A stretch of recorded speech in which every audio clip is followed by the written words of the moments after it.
அனைவருக்கும் காலை நேர வணக்கம். இன்று ஒரு மிக முக்கியமான நிகழ்வு குறித்து பத்திரிகையாளர்களுடைய சந்திப்பை ஏற்பாடு செய்திருக்கிறோம்.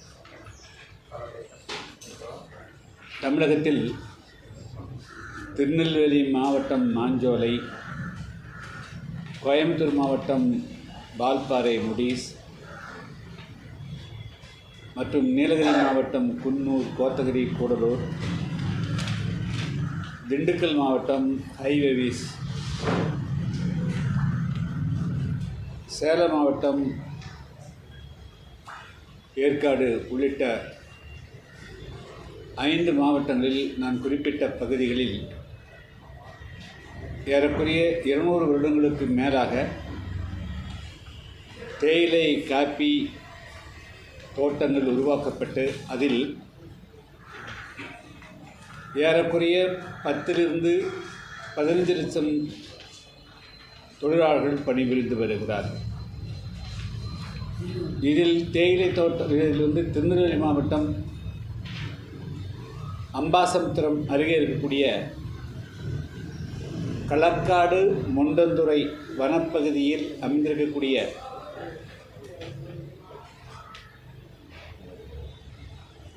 மாஞ்சோலை தேயிலை தோட்டங்கள் ஆங்கிலேயருடைய காலத்தில் உருவாக்கப்பட்டவை. அந்த தேயிலை தோட்டங்கள் பின்பு 99 வருட குத்தகைக்காக BBTC, Bombay Burma trading corporation என்று அழைக்கப்படக்கூடிய முகமது அலி ஜின்னா அவர்களுடைய மகள்வழி பேரன் நுசில்வாடியா அவர்களை தலைவராக கொண்ட BBTC நிர்வாகத்திற்கு கொடுக்கப்பட்டது.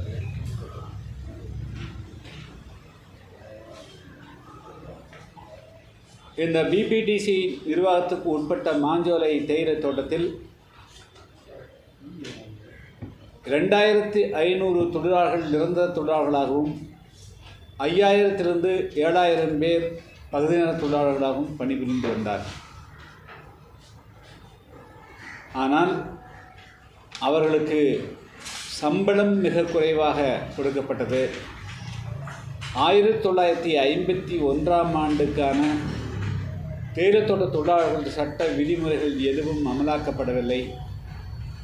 அந்த தொழிலாளர்கள் அரை கொத்தடிமைகளைப் போல நடத்தப்பட்டார்கள் என்பதையெல்லாம் ஆதாரபூர்வமாக மத்திய மாநில அரசுகளிடம் 1998ஆம் ஆண்டு நான் சட்டமன்றத்திலேயும் எடுத்து வைத்தேன், மத்திய அரசிடத்திலேயும் தெரிவித்தோம். அதற்கு பிறகு அந்த தொழிலாளர்களுடைய வாழ்க்கையில் பல முன்னேற்றங்களும் மாற்றங்களும் ஏற்பட்டன. அவருடைய சம்பளம் இப்பொழுது ஏறக்குறைய 490 ரூபாய் வரையிலும் உயர்ந்திருக்கிறது. அவர்களை நடத்தக்கூடிய விதங்களும் தமிழ்நாடெங்கும் மாறின. இந்நிலையில்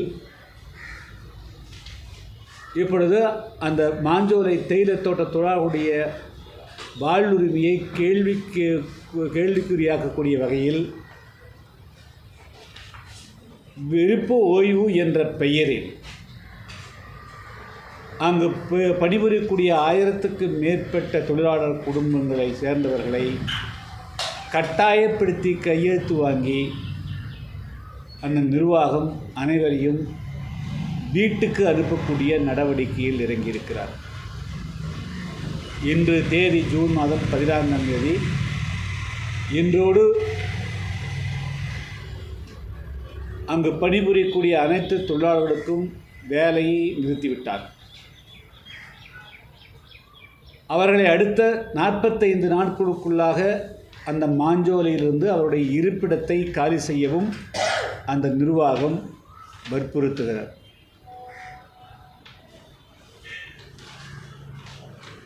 இப்பொழுது பணிபுரியக்கூடிய தொழிலாளர்களால் தான் இந்த 8870 ஏக்கர் நிலங்களும் பண்படுத்தப்பட்டு இப்பொழுது அங்கு விளையக்கூடிய தேயிலை தமிழ்நாட்டு மக்களுக்கும் பயன்படுகிறது, அந்நிய செலவாணியும் ஈட்டுகிறது. இது அந்த நிலம் அரசுக்கு சொந்தமான நிலம். தமிழ்நாடு அரசு, இந்திய அரசினுடைய வனத்துறைக்கு சொந்தமான நிலம். 990 வருட குத்தகை வரக்கூடிய 2028ஆம் ஆண்டு ஜனவரியுடன் முடிவடைகிறது.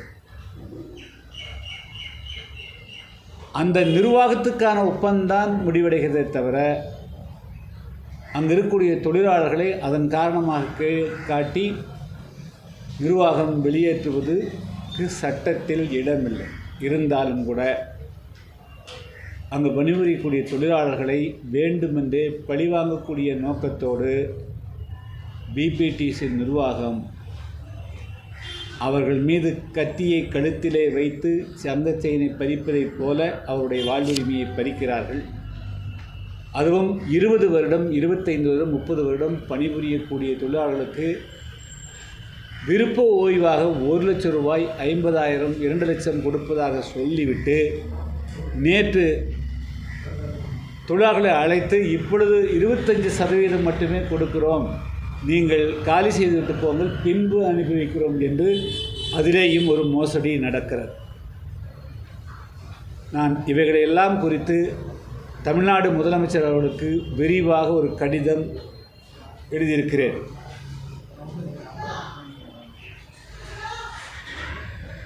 பல அரசியல் கட்சிகளும் ஆங்காங்கே இது குறித்து குரல் எழுப்பியிருக்கிறார்கள்.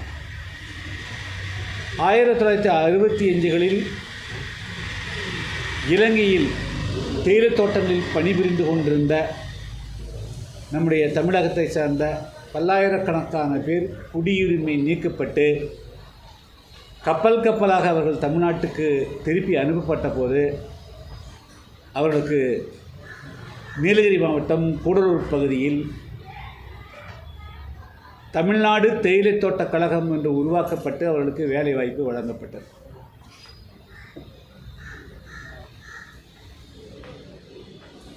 காரணம் என்னவென்றால், இந்த தேயிலைத் தோட்டங்களில் பணிபுரியக்கூடியவர்களுக்கு வேறு எந்த வேலையும் தெரியாது என்ற காரணத்தினால் அவர்களால் அந்த குளிரான பகுதிகளில் தொண்டு இருந்துவிட்டு வெயிலும் அதிகமாக இருக்கக்கூடிய தரைப்பகுதியில் அவர்களால் அக்காமடேட் ஆக முடியாது. மற்றும் வேறு விவசாய பணிகளுக்கும் அவர்கள் பழக்கமில்லாதவர்களாக இருப்பார்.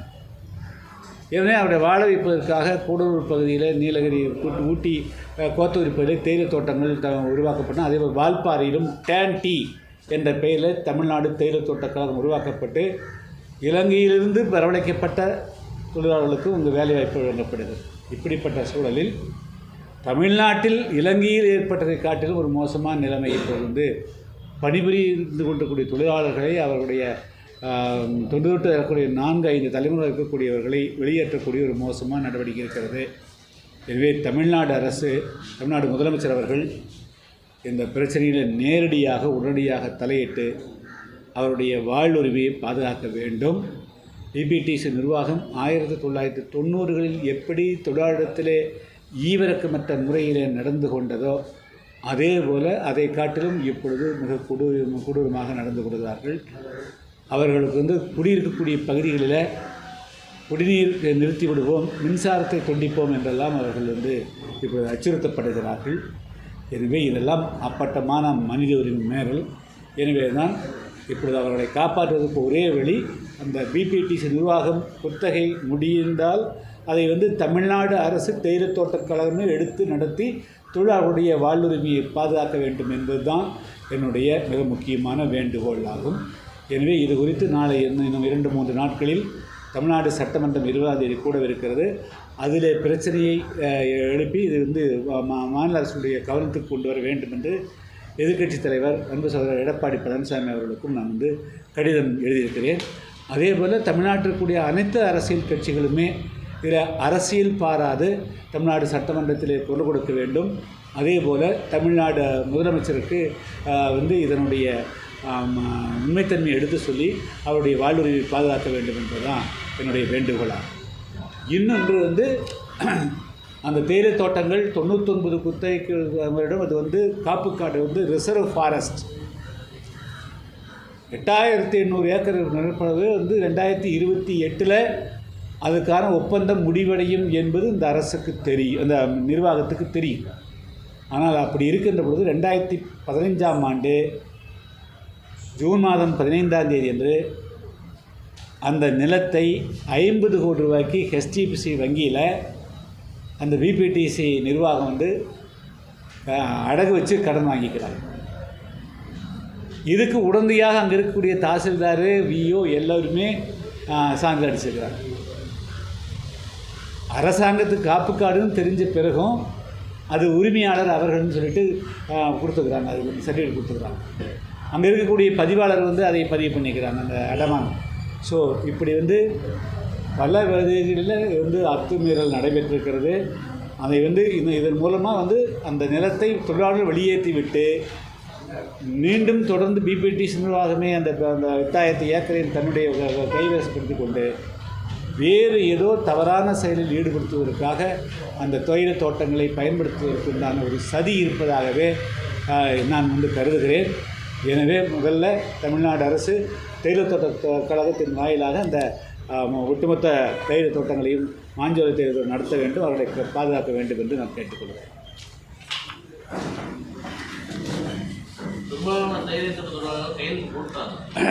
அது ஒன்று, அதாவது கையெழுத்து போட்டாங்கிறத கையெழுத்து போட வச்சுருக்கிறாங்க. அதாவது தனித்தனியாக அழைச்சி நான் வந்து மூடிட்டு போக போகிறேன், உனக்கு ஒன்றும் இல்லாமல் போயிடும், கிடைக்கிறத வாங்கிக்கோ அப்படின்னு அவங்க மட்டும் இல்லைங்க, அந்த மாவட்ட ஆட்சியர்கள், அவங்க மாவட்டத்தில் இருக்கிற நிர்வாகிகளும் மாவட்ட ஆட்சியர்களும் அதுபோல தான் பேசிக்கிறாங்க. ஸோ அவர்களுக்கு வந்து எந்த விதமான வழியும் இல்லாமல் வந்து கதவுகளை அடைச்சிட்டு அவங்ககிட்ட கையெழுத்து வாங்கிக்கிறாங்க. 2015 இப்போ தான் அது வெளியே வந்துருக்குதுங்க. டெஃபினட்டாக அதுவும் சந்தேகமே இல்லைங்க, இப்போ தான் அது வெளியே வந்துருக்குதுங்க. 2015 ஜூன் 15 ஹெச்டிஎஃப்சி வங்கி ராமகிருஷ்ணன் சாலை மயிலாப்பூரில் பிரான்ச்சில் கடன் வாங்கிக்கிறாங்க. கண்டிப்பாக அரசு இவங்க மேலே வந்து கிரிமினல் வழக்கு பதிவு செய்யணும், அதனுடைய உரிமையாளரே வந்து கை செய்யணுங்க.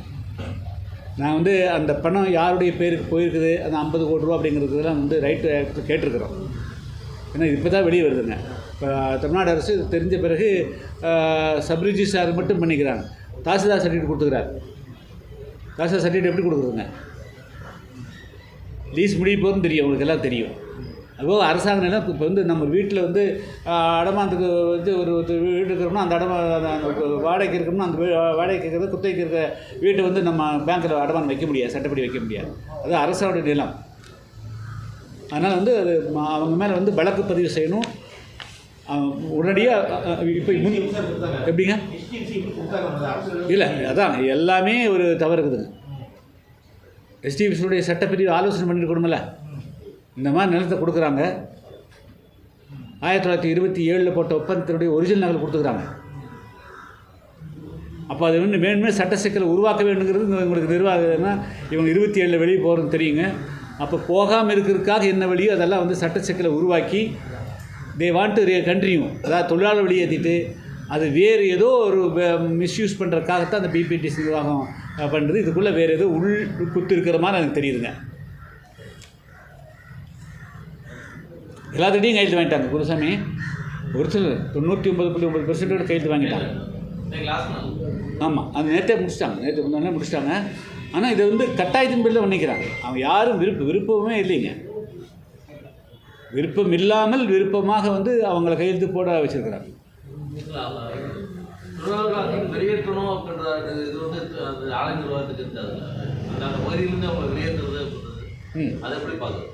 அதை வெளியேற்றக்கூடாதுன்னு சொல்கிறாங்க. அதாவது 2028 வரையில் இருக்குதுங்க. அப்போது இவங்க வந்து என்ன செய்யணும்? தமிழ்நாடு அரசுக்கு எழுதணும், இந்த மாதிரி எங்களுடைய ஒப்பந்தம் வந்து எங்களுக்கு 2028 முடியுது, இது மாதிரி பல்லாயிரக்கணக்கான தொழிலாளர்கள் பணிபுரிகிறார்கள், இந்த தொழிலாளர்களுடைய வாழ்வுரிமை பாதுகாக்கிறதுக்கு வந்து நாங்கள் என்ன செய்யணும்? தமிழ்நாடு அரசுக்கு இவங்க எழுதிக்காரங்க. இல்லைன்னா தமிழ்நாடு அரசு இவர்களை வந்து நாங்கள் தேயிலை தோட்டங்கள் அப்படியே கொடுத்துட்டு போகிறோம்.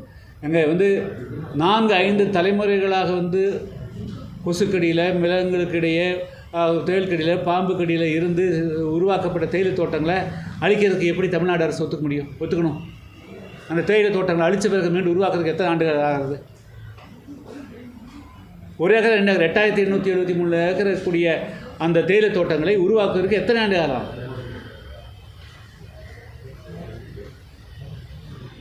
ஆனால் ஒரு காலத்திலும் அது மீண்டும் அந்த தேயிலை தோட்டங்களை அழிப்பதற்கோ அதை அழிந்து போவதற்கோ தமிழ்நாடு அரசு அனுமதிக்கக்கூடாது.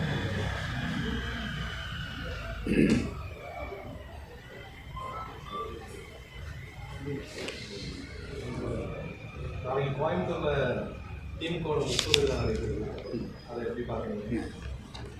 முதல்வர் வர நேரில் செஞ்சு வச்சு